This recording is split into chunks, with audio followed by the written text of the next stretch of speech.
we are going to be taking this off and putting this on.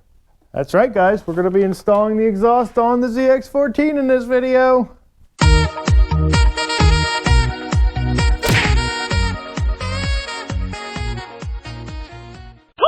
What is up, guys? I'm Matt. This is MotoWorks. Next on the Worth It series is modifying my ZX14 that is already modified. Is it worth it? Am I going to see any improvement out of this, or was it all just a waste of time and money? Now, what am I talking about? So behind me is my 2013 Kawasaki ZX14R. This is the 1441. This is the big boy. And last season, last drag race season, or what was left of it, I could only drag race a couple times last season. I tried to take this to the track in stock form. This is stock ride height, stock wheelbase, stock tire, horrible rider.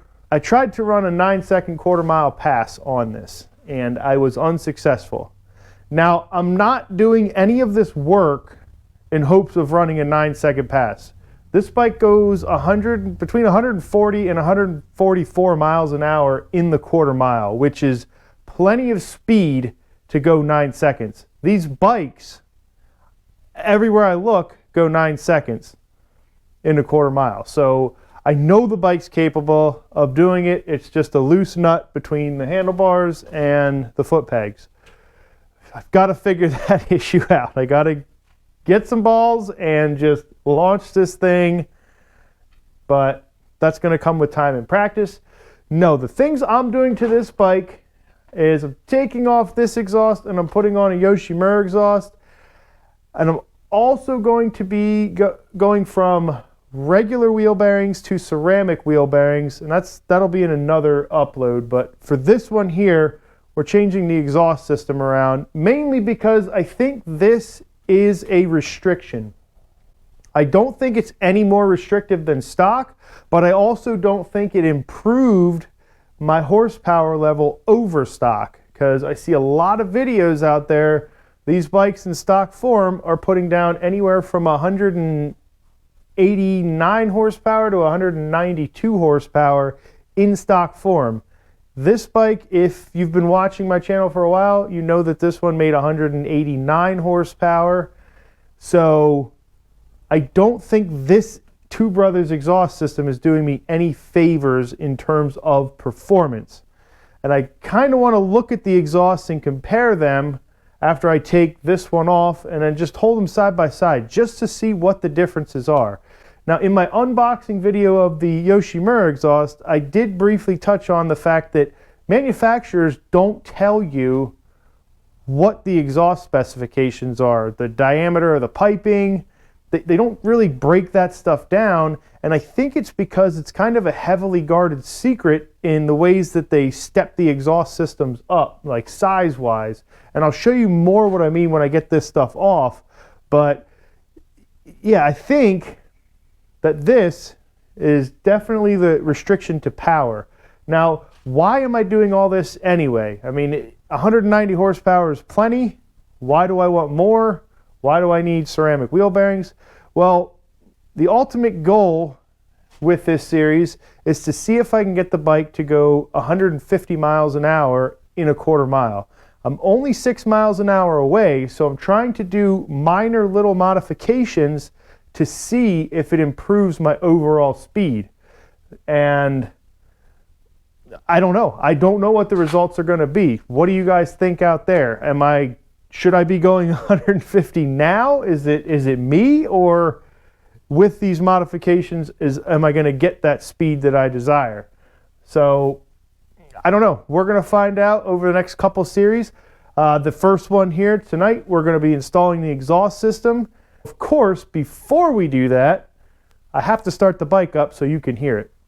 Now, one other thing that I'm wondering is, when I start this up, you'll hear this thing surges really bad, and I think it's because there's a restriction in the exhaust, or maybe it's because it's freer flowing. I really don't know, but this thing surges really badly, and when I've been to the track before, I've seen a lot of ZX14s and they don't seem to surge as bad as this one does. So I'm very curious to see after I get the exhaust on if that surge goes away.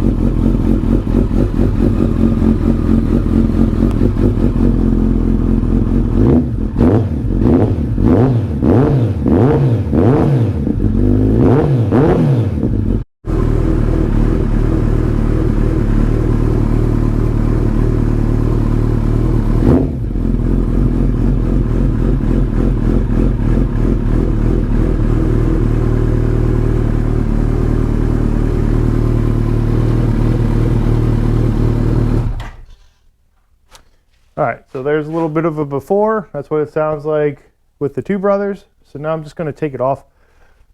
I have to remove the fairings. I thought I had to drain the radiator until I actually read the instructions. I don't, but I ended up getting some engine ice anyway, so I will be taking the coolant out and putting engine ice in at the same time.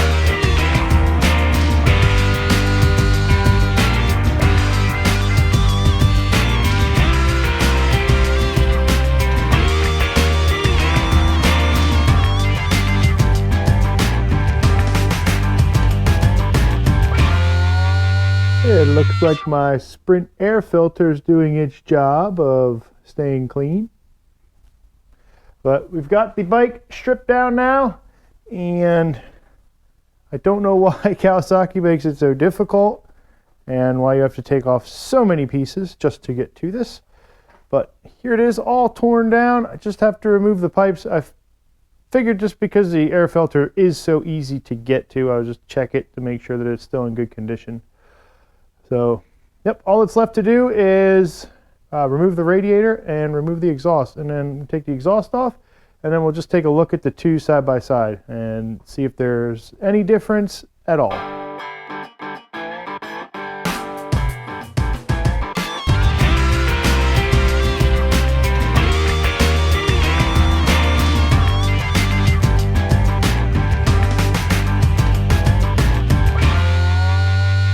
Alrighty, now that we have the header out, I can kind of show you guys the differences between the two exhaust systems. Now, the header itself looks to be the same length. It's going to tuck up and be tightly wrapped underneath the engine, so there's no real length difference from what I can see. The differences, however, are in the actual pipe diameter. So if you look at the two brothers here, comes out, and these are relatively the same diameter. Come out here and they're same diameter coming out. I mean, that's really, really close there. Oh, can't see that. That's really, really close there. Problem is, the two brothers exhaust stays that same diameter the whole way down until it gets to the collector here. The other problem is this is a pain in the butt because this is one entire header here. So this thing's a little bit of a bear to get off of the bike. So that's the first slight hurdle. And if you look too, I don't think it actually is, but it looks like it might also be slightly unequal length here. This one here looks like it might be longer than the rest. So maybe that's where that pulsing is coming from. I'm not 100% sure, and I don't even know if it's going to fix it, but if it is, it could be because this pipe might be slightly longer than the rest of them. I don't think that's the case, but just looking at it, could be. Now, like I said, the difference is when this exhaust pipe comes out, it's the same diameter, but then it actually starts to get bigger. You know, they step it up. Here they weld on a slightly larger tube to where it's larger on the exit here. So now the pipe is actually larger than this pipe here. You know, and that's inside diameter because that's real thin wall compared to that. So that's what's you know, this is what's going out, which is the same, and this is where it ends up. And then this actually goes inside the next pipe here, the connector here. So it's actually larger to this point here. On this guy here. This actually ends up being slightly larger there. Now it does, however, neck back down here. So these are relatively the same in through here. Got a different length here. So that might play a different role in performance. I'm not exactly sure. But these are relatively the same size as well as these back here. Actually, I can slide this piece right onto this one, and I can slide this piece onto the two brothers. So these are the same size coming out of there. Again, when it comes out, it starts to go back up in size again until it gets to this point here where, you know, it's much larger. You know, this stays the same size the whole way back. So the whole way back to the muffler here, it all stays the same size here. It doesn't actually change shape. So from here to here, it's all the same size. And if you hold this part up to the Yoshimura exhaust here, you notice that it's actually quite a bit different there. So, give you a better idea here. Yeah, this is where it ends up.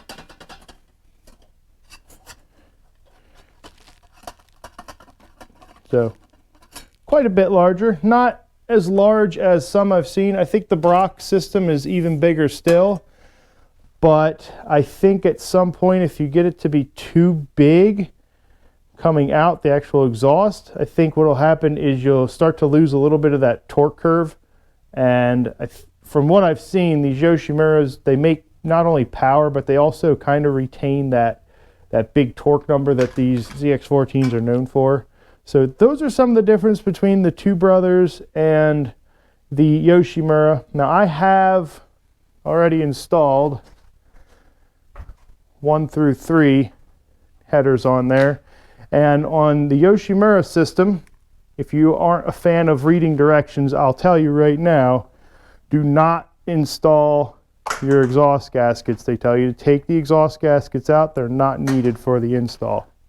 A lot of exhaust manufacturers are actually doing this now. The exhaust itself will seal to the head when you torque it down. So do not install exhaust gaskets. It'll actually affect the torque that you put on them. So I'm going to finish installing this. One other thing that I like to use when I am installing an exhaust is this white high temp anti-seize. And I use this so that if I ever have to take the exhaust apart again, it's easier. This also helps to helps everything slide together nice and easy. Now these pipes already did slide together nicely, but this is just a little bit of extra help. So I already have anti-seize in here.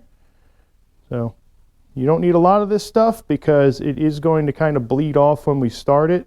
And I don't want it leaking down and messing up these pipes, but just a little bit goes a long way, and it really helps that ease that installation so you don't have to keep banging on it with a mallet. So couple of differences, couple of little tech tips there. Gonna keep installing this exhaust system and get this thing fired up here in a minute.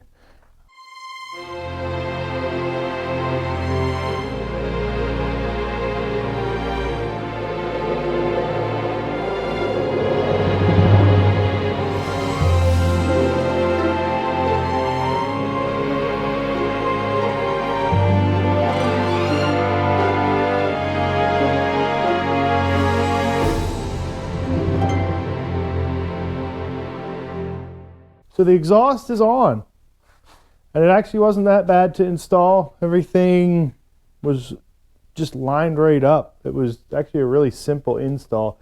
Was a little bit time consuming. These exhaust clamps are always a pain in the butt to get them to fit just right, but that is on there. So now there's only one other thing left to do. Let's fire this thing up. Now I have to bleed the coolant, so I'm going to let it run for a while, but we'll fire it up, get that new exhaust smell, which I don't know about you, but I love new exhaust smell, so probably not even going to open the garage door for a minute.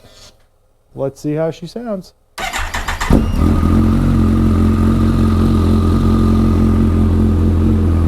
First impressions, guys. It's not surging.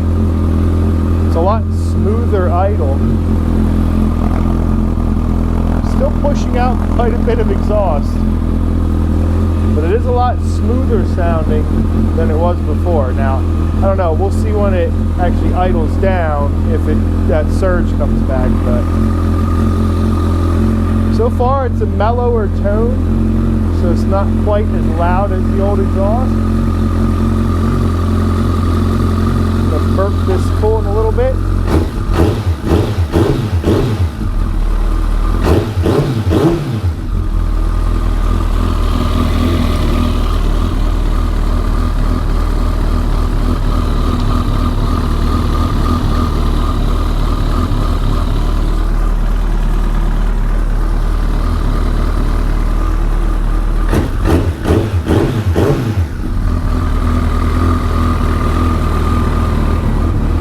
Sounds good.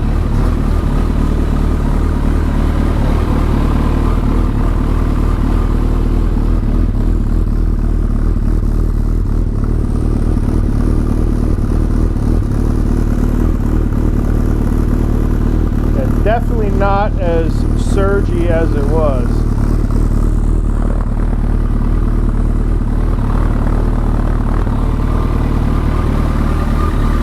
She sounds awesome. That's step one in this process here of getting more speed in the quarter mile. Now, horsepower is, well, speed is the direct result of more horsepower. So I'm hoping that this exhaust system, after I put it back on the dyno and get it retuned, if I have to get it retuned for this, I don't know yet. I have to set up an appointment and get this thing back on the dyno to see if in fact we did increase our horsepower. A couple of things that I saw with this Yoshimura system is not only does it give you more horsepower, but it also is said to give you more torque. So I don't know if that stuff's true. There's only one way to find out, and of course I'll be taking you guys there with me. But before we get there, we're going to do step two, which is reduce the rolling resistance in this bike. This just has a standard set of wheel bearings in it now. So in the next video, we're going to be putting some ceramic wheel bearings in, and my goodness, are ceramic wheel bearings expensive, and they are a perfect fit for this Worth It series. So really, we're going to find out, guys. Because in the finale, we're going to be taking this thing to the drag strip. And if I hit that 150 mile an hour mark, then in my book, it was all worth it because it went faster and it made more power. So stay tuned for this series, guys. I'm really looking forward to this stuff. I'm actually really looking forward to the next video, which is the ceramic wheel bearing. So if you don't have that notification bell rung, you know, consider ringing it so you get the next... You're notified of my next upload. But thank you so much, guys, for those of you that subscribe to the channel, and we'll see you in the next upload. I'm Matt. This is MotoWorks.